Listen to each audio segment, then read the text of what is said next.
أهلا بكم مع أخبار النادي الأهلي اليوم. خبرنا الأول: تعرف على موعد مباراة النادي الأهلي الودية القادمة قبل بداية الدوري.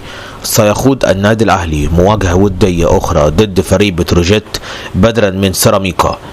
الماتش هيكون يوم الأحد القادم في تمام الساعة 8:30 مساء، وستقام المباراة على استاد السلام.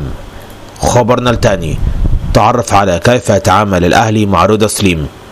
في حال استمرار رضا سليم وعدم بيعه أو عدم إعارته في الميركاتو الصيفي الجاري، فإن النادي الأهلي سيوقع عقد ثلاثي أو عقد ثنائي مع اللاعب لضمان حقوقه في ظل عدم قيده في قائمة الموسم الجديد حتى الآن، بحيث بالعقد ده يكون مرتبط بالنادي الأهلي وليس بالقيد، لأن مفيش مكان في قائمة الأجانب ليتم قيده.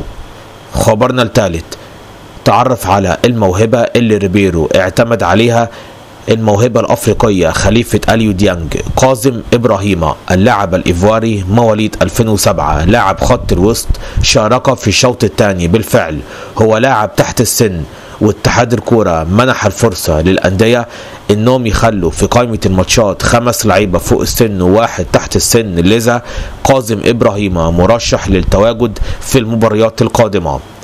خبرنا الرابع: عمرو الجنايني يتحدث عن التعاقد مع عبد القادر. قال الجنايني: لم أعقد أي جلسة مع عبد القادر مثل ما تردد للتفاوض معه للانضمام إلى الزمالك، ولم أتفاوض مع طارق حامد أيضا للعودة.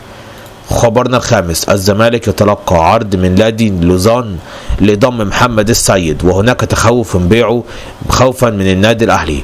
نادي الزمالك تلقى عرض بالفعل من جانب نادي لوزان السويسري لضم محمد السيد، ولكن النادي بيرفض بيعه حتى الآن خوفا من انتقاله للنادي الأهلي العام القادم.